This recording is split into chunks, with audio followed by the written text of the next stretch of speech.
NBC 10 News starts now.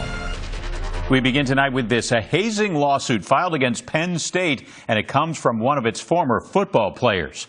Thank you for joining us at 11. Tonight, I'm Jim Rosenfield. And I'm Jacqueline London. Head coach James Franklin has been named in that lawsuit.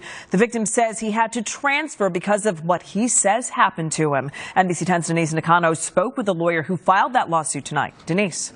Well, Jacqueline and Jim, this is the nearly 60-page lawsuit. It claims that older players violently and sexually hazed younger players, including a threat that, quote, I am going to Sandusky you.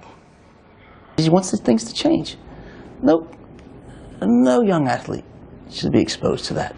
The attorney representing former Penn State football player Isaiah Humphries described a hazing culture within the football program, the crux of which led to a federal civil lawsuit against head coach James Franklin and one former teammate. This was degrading, humiliating, emasculating behavior that rose to the level of, in my mind, criminal behavior.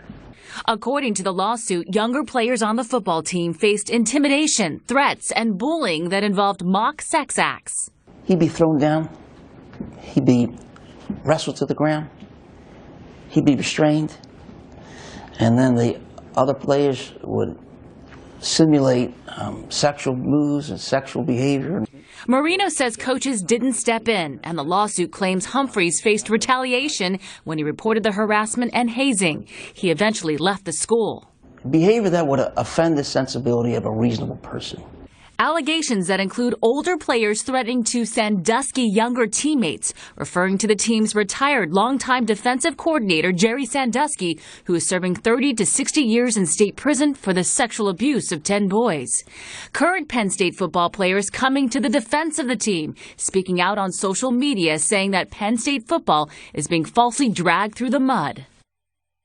Now, Penn State released a statement saying it carried out its own investigation and the findings from police were forwarded to the DA's office. The Center County District Attorney reviewed the case but did not pursue any charges. Live in the newsroom, I'm Denise Nakano, NBC 10 News. Right now at 11.